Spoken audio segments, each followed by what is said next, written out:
제 얘기를 하면서 시작하겠습니다. 저희 막내 쉐마는 제가 몸이 불편하다면 저를 이렇게 마사지를 해줍니다. 요즘은 곧잘 자랍니다. 여러 가지 이제 스킬이 이제 늘어서 뭐 주먹으로도 하기도 하고 손 등으로도 하기도 하고 뭐 주물리기도 하고 아주 좋아졌습니다, 스킬이. 이제 계속 애가 디벨롭이 돼야 됩니다. 쉐마가 잘은 그래도 못해도 언제나 저는 기분이 좋습니다. 누군가 상대방의 필요를 알고 또 관심을 갖고 그것을 하려고 마음과 행동이 있다면 그것은 참으로 올바른 관계라고 생각합니다. 자신의 필요에 대한 충족이 아니라 상대방의 필요를 알고 그것에 대해 관심을 갖고 있는 것은 사랑에서 나옵니다. 사랑. 여러분에게 그런 사랑이 있기를 축원합니다. 아멘. 아멘. 오늘 본문에는 두 명의 특별한 인물들이 나옵니다. 첫 번째는 디모데이고 두 번째는 에바브로디도입니다. 오늘 두 인물을 묘사할 때 공통점은 그리스도의 일을 하는 사람들입니다. 그리스도의 일. 21절과 30절에 각각 말하고 있습니다. 사도 바울은 두 인물을 속히 빌립보 교회에 보내기를 원합니다. 그것은 그 공통점, 그리스도 예수의 일을 하고 있는 사람들을 통해서 무엇인가를 얻기를 위해서입니다. 우리 라이트하우스 철치가 반드시 가지고 있어야 하는 것입니다. 이것들은 믿음의 공동체에서 반드시 있어야 합니다. 제가 짧게 세 가지가 있습니다. 첫 번째가 서로 안위함을 받아야 합니다. 19절에 이렇게 나옵니다. 제가 덮었네요. 19절 내가 디모데를 속히 너희에게 보내기를 주 안에서 바람은 너희의 사정을 알므로 안위를 받으려 함이니. 사도 바울은 빌립보 교회에서 복음을 위해 참여함으로 고난과 고통에 있는 것을 알고 디모데를 보내어 그들을 위로하고 기쁨이 있게 하고 또 힘을 갖게 하기를 원했습니다. 그 소식을 통해 사도 바울도 자신도 기뻐하고 또한 위로를 받기를 원했습니다. 단순한 위로가 아니라 다시 회복되고 힘을 갖는 것입니다. 안위함이라는 뜻은 편안함과 위로입니다. 편안함과 위로. 교회에서 우리는 편안함과 위로가 가득해야 합니다. 교회는 우리의 안식처가 되어야 합니다. 그래서 여러분들이 교회에 자주 오셔야 합니다.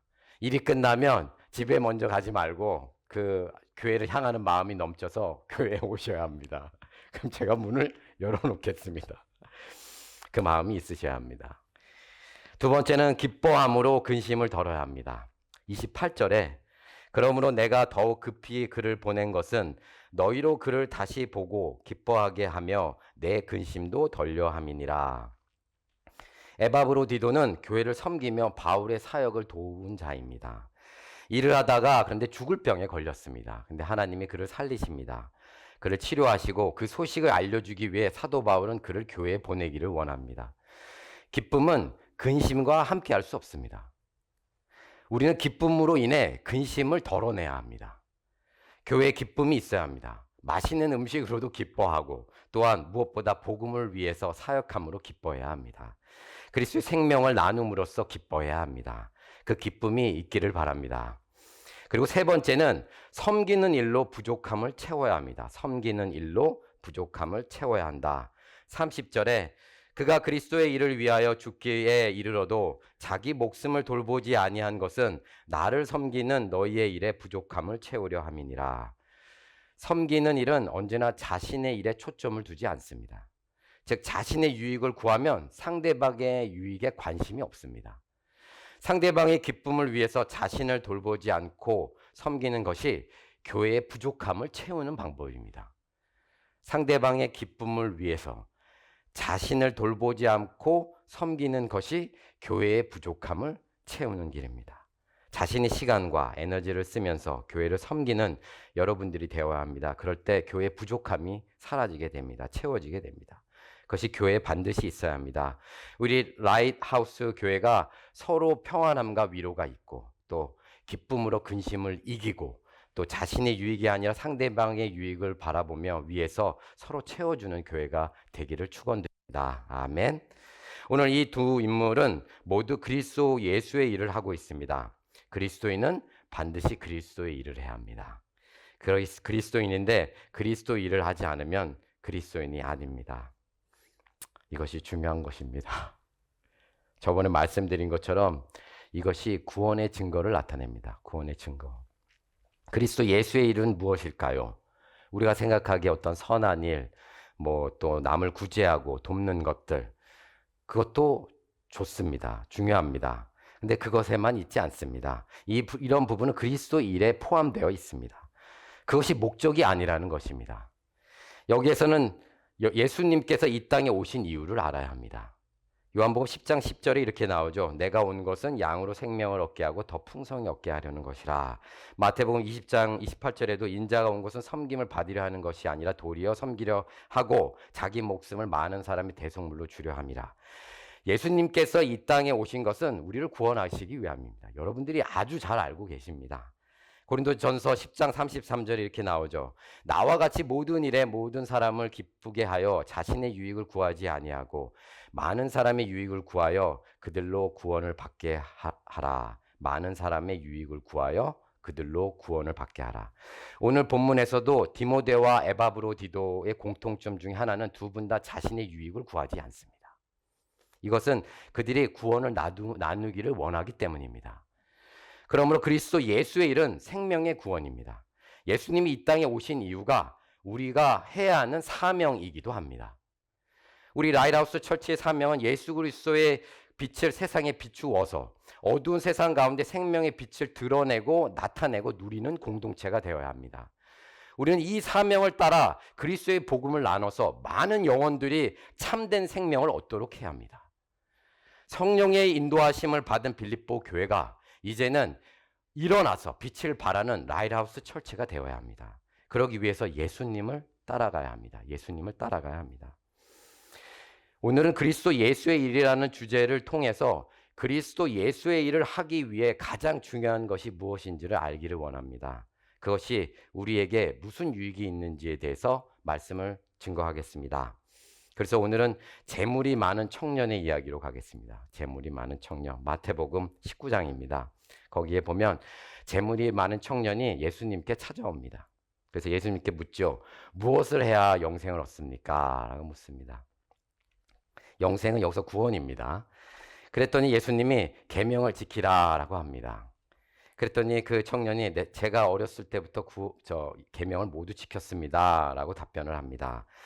여기서 예수님께서 계명을 지키라라는 의미는 단지 율법을 지키라라는 의미가 아닙니다. 여러분 사마리아 여인을 아시죠? 주님께서 해가 쨍쨍한 날, 아주 더운 날 정오에 그 여인을 만납니다. 몰래 물을 길러오는 여인을 만납니다. 물을 달라고 하면서 그때 주님은 내 남편을 불러오라 라고 합니다. 주님께서 남편을 만나고 싶어서 불러오라고 했을까요? 아닙니다. 그 여인은 그 여인의 치부, 고통, 또 좌절, 실망, 어려움 속에 있는, 문제 속에 있는 것을 지적한 것입니다. 재물이 많은 청년에게 계명을 지키라라고 말씀하신 것은 계명을 지키며 영생을 갖는다라는 표면적인 의미가 아니라 그 계명 뒤에 있는 하나님을 따르라라는 의미가 숨겨져 있습니다. 하나님을 따르라. 큰 것을 해야 작은 것을 담을 수 있습니다. 작은 것만 하면 큰 것을 알 수가 없고 또한 작은 것에 큰 것을 우리는 절대로 담을 수가 없습니다. 아주 중요하고 기본적인 원리입니다. 여기에 의미가 있습니다. 예수님께서 부자 청년에게 계명을 지키라라고 하면서 말씀하신 것은 10계명의 반쪽짜리입니다. 마태복음 19장 18절에서 19절에 이렇게 쓰였습니다. 이르되 어느 계명이오니까 예수께서 이르시되 살인하지 말라, 간음하지 말라, 도둑질하지 말라, 거짓 증언하지 말라, 내 부모를 공경하라, 내 이웃을 내 자신과 같이 사랑하라 하신 것이니라 라고 말씀했습니다. 10계명을 보겠습니다. 첫 번째, 너는 나 외 다른 신을 두지 말라. 그리고 두 번째, 너를 위해서 우상을 두지 말라. 그리고 세 번째, 너는 내 하나님을 여호와의 이름을 망령되이 부르지 말라. 여호와 이름 망령되이 부르지 말라. 네 번째는 안식일을 기억하고 거룩하게 지키라. 그 다음에 부모를 공경하라. 살인하지 말라. 간음하지 말라. 또 도둑질하지 말라. 거짓 증거하지 말라. 내 이웃의 집을 탐하지 말라. 자, 10계명의 두 부분으로 나눌 수 있습니다. 첫 번째, 하나님과의 직접적인 관계. 두 번째는 사람들과의 관계. 그 연결이 네 번째에 있습니다. 네 번째, 안식일을 기억하고 거룩하게 지키라. 하나님을 예배하는 것으로 하나님과 사람들의 관계를 연결시키고 있습니다. 이 부분은 상당히 중요합니다. 예배가 중간에 위치해서 하나님의 관계를 통해서 사람들의 관계를 올바로 만드는 것입니다. 그러니 예배가 중요합니다. 첫 번째에서 세 번째, 너희는 하나님을 마음을 다하고 뜻을 다하고 힘을 다하여 사랑하라는 계명이고, 다섯 번째에서 여섯 번째, 열 번째는 너희 이웃을 내 몸과 같이 사랑하라는 계명입니다. 첫 번째 부분이 안 되면 나머지 부분도 안 됩니다. 이 청년은 율법을 지킴으로 자신의 정당성을 갖기를 원했습니다. 거기에는 진실성이 없습니다. 그래서 예수님은 그 청년에게 이렇게 말합니다. 마태복음 19장 21절에 예수께서 이르시되 내가 온전하고자 할진대 가서 내 소유를 팔아 가난한 자들에게 주라. 그리하면 하늘에서 보화가 내게 있으리라. 그리고 와서 나를 따르라 라고 말씀합니다. 여기에서 알아야 하는 것은 자신의 소유를 팔아라가 초점이 아니라 나를 따르라 라는 것이 중요한 것입니다. 그 말씀을 들은 청년은 재물이 많은 거로 이 말씀으로 인하여 슬픈 기색을 하고 근심하며 돌아갑니다. 여기에서 그 청년은 자신의 재물을 포기할 수 없다는 마음이 있었습니다. 세상의 부가 그 사람에게는 의지가 되는 것입니다. 힘이 되는 것입니다. 그것이 그에게는 힘을 주고 평안을 주고 안식을 주고 기쁨을 주는 것입니다. 그 청년은 하나님보다 세상의 부를 의지하고 또 신뢰하고 있었습니다. 그것을 예배하고 있었다는 것입니다. 하나님을 예배하는 것이 아니라 세상을 예배하고 있는 것입니다. 예배, 월십, 월띠, 가치 있는 것을 찬양하는 것이 예배입니다. 인간은 의지하고 힘이 되고 신뢰하는 것에 가치를 두고 그것을 찬양하게 되어 있습니다. 미국의 작가인 데이비드 팔스터는 People are default setting. 사람은 이미 무엇인가에 기본 설정되어 있다. 그렇습니다. 우리는 그렇게 살아가고 있습니다. 이 청년은 온전하게 되기를 원합니다. 퍼펙트 하기를 원합니다. 그는 율법을 지켜서 온전함을 이루어 하나님의 나라에 가기를 원합니다. 자신이 온전하게 이루면 그것에 도달할 수 있다고 믿고 있습니다. 율법이 우리에게 악이 되는 것은 율법을 통해서 자신의 의를 세우려고 하기 때문입니다. 자신이 온전하다는 것입니다. 자신이 했다는 것입니다. 내가 했으니 내게 크레딧을 달라라는 것입니다. 그러면 하나님이 필요 없습니다. 하나님을 구하지 않습니다. 그 사람은. 이 청년은 많은 재물이 있으므로 하나님을 더욱더 온전히 바라보지 못하고 있습니다. 세상에서 온전히 살아가는 것처럼 보이지만 그 삶에는 자신이 하나님이 되어서 자신의 의를 위해서 살아가는 것입니다. 재물을 예배하는 것입니다. 도움이 필요 없으니 하나님을 진정으로 찾지 않습니다. 우리가 영원한 생명으로 하나님의 나라에 가는 것이 가장 큰 궁극적인 우리의 목적이라면 그 하나님을 보기를 갈망해야 합니다. 그 하나님을 눈으로 보기를 원하지 않는데 그 나라에 갈 필요가 없습니다. 그것에 관심이 없습니다. 이 청년은 자신의 영생을 위해서 자신이 그것을 이룰 수 있다고 생각을 했습니다. 그래서 주님은 너가 제일 아끼는 그것들을 모두 버려라 라고 말씀합니다. 여기에서 우리가 반드시 알아야 하는 것이 있습니다. 세상의 물질, 여러 가지의 풍요, 또 거기에 대한 만족, 유익들 너무 좋은 것입니다. 우리는 그것이 있어야 합니다. 우리는 그것이 필요합니다. 그러나 그 하나님이 먼저 있어야 합니다. 하나님 먼저 있지 않는다면 그것이 우상이 됩니다. 세상을 예배하는 것입니다. 우리는. 여러분들이 하나님보다 먼저 우선에 둔 것이 무엇입니까? 그것이 여러분들을 기쁘게 하고 만족과 유익을 준다고 생각해서 그것에 열의를 가지고 산다면 사실은 그것을 이루기 위해서 그것의 노예가 됩니다.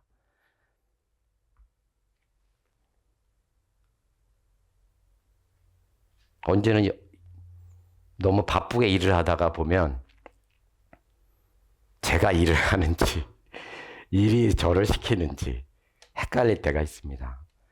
노예가 되면 안 됩니다. 일을 우린 다스려야 하고 우리가 일을 끌고 가야 합니다. 진리로 자유함을 받아야 합니다. 그렇지 않으면 그 끝은 아무것도 남지가 않습니다. 사실은 일만 하면. 그것을 열심히 하지 말라는 말은 절대로 아닙니다. 열심히 해야 합니다. 근면해야 합니다. 우리는. 여러분의 중심에 무엇이 있느냐입니다. 그 하나님을 갈망하고 있느냐. 그 하나님만이 나의 영원한 생명이 되심으로 그 하나님을 사모하고 있느냐. 그 하나님을 사랑하느냐. 그런데 그 마음이 없이 살아간다면 우리는 자연스럽게 세상에 어떤 것을 예배하게 되어 있습니다. 그런데 하나님은 질투하시는 하나님이십니다. 질투하십니다. 출애굽기 20장 5절에 너는 그것들에 절하지 말며 그것들을 섬기지 말라. 나 내 하나님 여호와는 질투하는 하나님인즉. 우리 하나님은 언제나 처음이시기를 원합니다. 우리 하나님은 언제나 더 많은 사랑을 받기를 원합니다. 우리 하나님은 언제나 처음이시기를 원하며 우리 하나님은 언제나 많은 사랑을 받기를 원하십니다.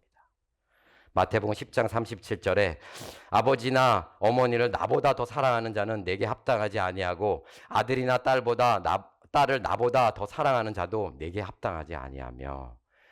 우선순위와 더 큰 양입니다. 우선순위와 더 큰 양, 이 두 가지가 같이 가야 합니다. 우선순위로 먼저 하나님을 찾았지만 그 하나님을 더욱 사랑하지 않으면 안 됩니다. 또한 하나님을 사랑하지만 그 하나님을 우선 먼저 두지 않으면 그것도 안 됩니다. 그런데 우리는 진정으로 사랑하는 것에 우선순위를 둡니다. 그것을 우리는 선택합니다. 그것이 우리의 본성입니다. 아주 클리어합니다. 여러분이 하나님이 없다면 반드시 여러분은 다른 하나님을 가지고 있습니다. 그것이 여러분의 자신일 수도 있고, 그것이 자식일 수도 있고, 또 사업일 수도 있고, 비즈니스일 수도 있고, 일일 수도 있고, 관계일 수도 있고, 그것이 여러분의 물질일 수도 있습니다. 아주 클리어합니다. 그 두 개가 절대로 함께 하면 안 됩니다. 그건 거짓입니다, 사실은.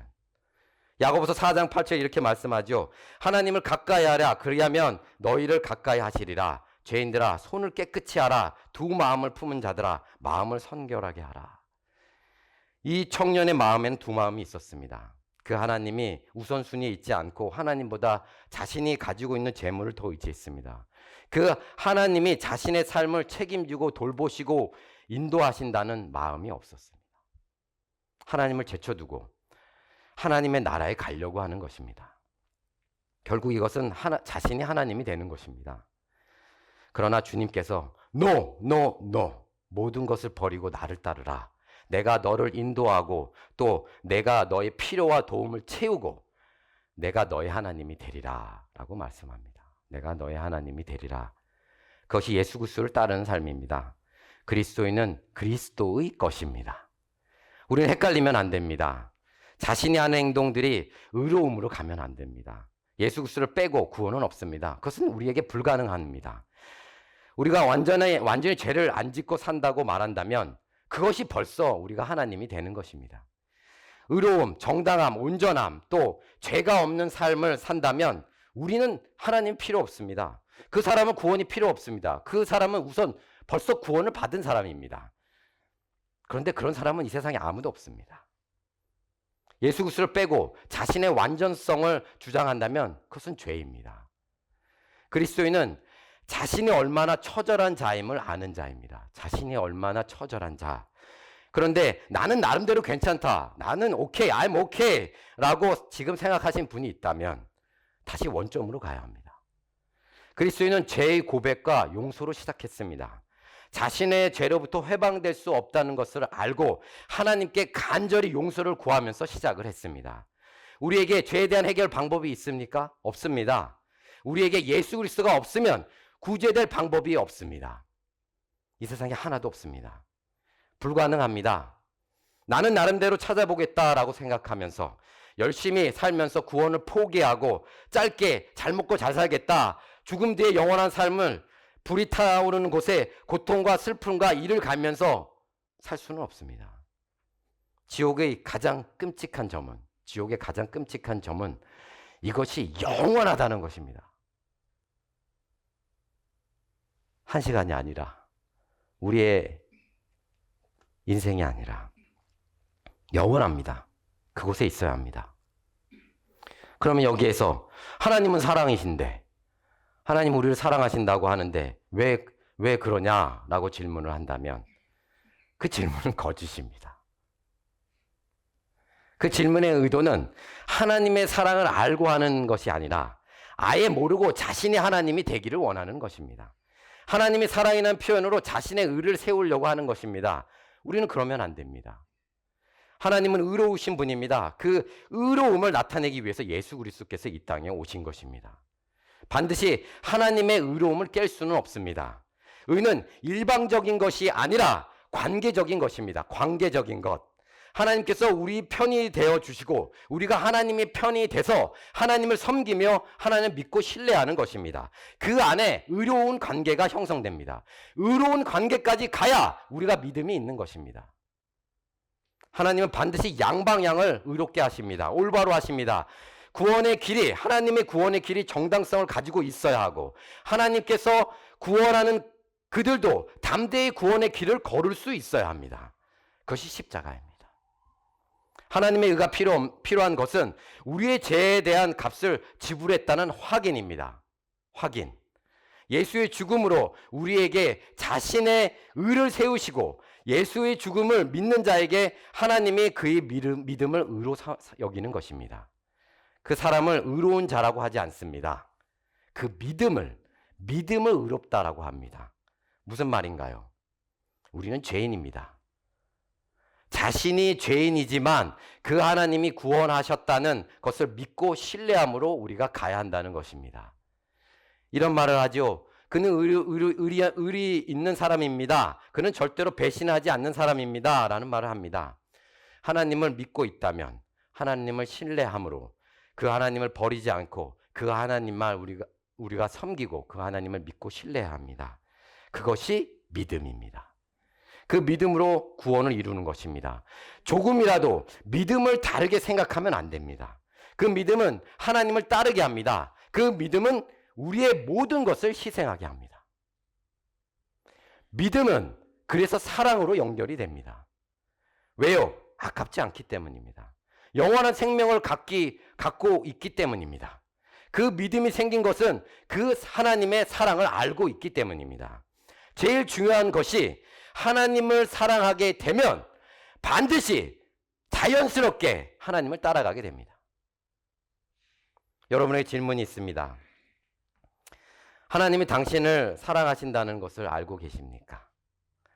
또 하나의 질문이 있습니다. 하나님은 당신을 unconditionally, 조건 없이 사랑하고 계심을 알고 계십니까? 우리는 이것을 안다고 해도 하나님의 사랑을 충분히 이해하지 못합니다. 그 이유는 그 사랑을 판단하고 평가하고 기준을 두는 것이 우리에게 있기 때문입니다. 우리는 하나님의 사랑처럼 다른 사람을 사랑하지 못합니다. 솔직하게 얘기해서. 우리는 사실상 상황과 조건을 보고 거기에 맞춰서 상대방을 사랑합니다. 그래서 하나님의 사랑을 생각할 때도 내가 경험한 사랑의 정도 기준으로 생각하기 때문에 그 사랑을 충분하게 알지 못하는 것입니다. 로마서 5장 8절에 우리가 아직 죄인 되었을 때 그리스도께서 우리를 위하여 죽으심으로 하나님께서 우리에 대한 자기의 사랑을 확증하셨느니라. 아멘. 그래서 하나님은 그리스도의 십자가로 그 사랑을 나타내십니다. 우리가 알 수 있도록 하셨다는 것입니다. 우리가 볼 수 있고 들을 수 있도록 또 읽을 수 있도록 하셨다는 것입니다. 하나님께서 이것이 바로 진정한 이것이 참된 사랑이다 라고 말씀하신 것입니다. 하나님은 우리의 조건, 상황, 행동, 마음을 보고 우리를 사랑하지 않으십니다. 먼저 하나님 자신의 사랑으로 우리를 사랑하십니다. 하나님의 사랑의 크기는 우리가 측량할 수 없습니다. 절대로. 그 사랑은 우리가 생각하는 감정적인 사랑이나 연약하고 항상 변하고 그런 사랑이 아닙니다. 그러면 여기에서 중요한 질문이 있습니다. 우리는 어떻게 하나님을 따라갈 수 있습니까? 답은 하나입니다. 하나님을 사랑해야 합니다. 그러면 하나님을 사랑하려면 하나님이 나를 얼마나 사랑하는지를 알아야 합니다. 우리를 얼마나 사랑하는지를 알아야 합니다. 그래야 사랑할 수 있고 그래야 하나님을 따라갈 수 있습니다. 근데 여기에서 중요한 것은 하나님의 사랑은 얻어내는 것이 아니라 받아들이는 것입니다. 받아들이는 것. 얻으려고 하는 것이 아니라 하나님의 사랑은 받아들이는 것입니다. 무슨 말입니까? 믿음으로 그 사랑을 이해할 수 있다는 것입니다. 믿음으로. 믿음이 없으면 사랑을 이해할 수가 없습니다.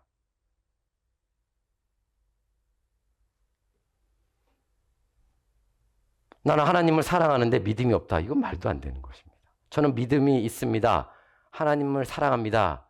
이 부분에는 갭이 있습니다. 하나님이 우리에게 보이신 사랑은 역사 속에서, 성경의 예언 속에서, 그리고 예수 그리스도를 믿는 제자들을 통해서 우리는 알 수가 있습니다.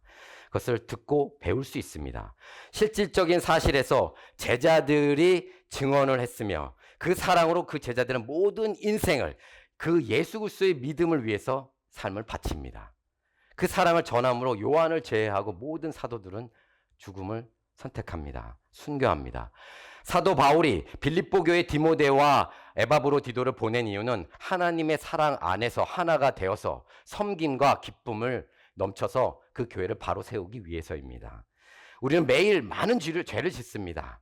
마음속의 죄, 또 분노, 미움, 실망, 좌절, 분쟁, 시기, 거짓, 교만, 정욕. 우리는 이러한 죄에서 벗어날 수가 없습니다. 단 하나의 죄만 있어도 우리는 하나님의 나라에 갈 수 없다면 그 결과는 하나님과의 영원한 분리입니다.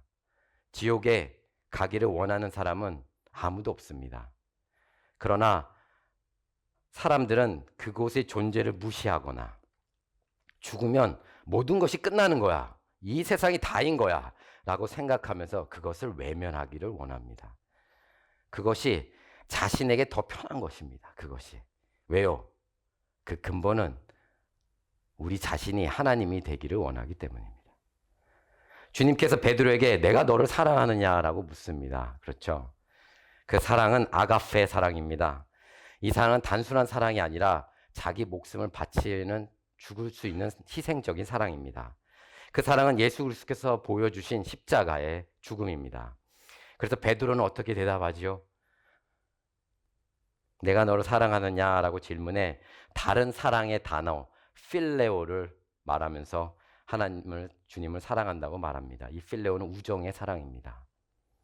그러나 결국 베드로는 예수 그리스도를 사랑하여 그를 따르면서 결국 순교하게 됩니다.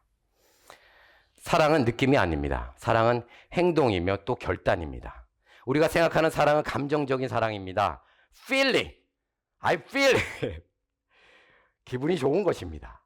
기분이 좋으면 사랑하는 거고, 기분이 좀 안 좋다 그러면 사랑 안 하는 것입니다. 오늘날 사랑의 정의가 애매해진 이유가 사랑을 감정에만 두었기 때문입니다. 그래서 like와 love를 우리는 혼동합니다. 사랑의 의미가 왜곡되고 축소되었습니다. 사랑은 반드시 행동이 따라와야 합니다. 사랑은 결정이며 결단입니다. 여러분이 하나님을 사랑한다 한다면 결정하고 결단하셔야 합니다. 그 사랑을 위해서 행동이 따라와야 한다는 것입니다. 그래야 그분을 사랑하는 것입니다. 요한일서 4장 10절에서 12절 이렇게 말씀합니다. 사랑은 여기 있으니 우리가 하나님을 사랑한 것이 아니요 하나님이 우리를 사랑하사 우리 죄를 속하기 위하여 화목제물로 그 아들을 보내셨습니다.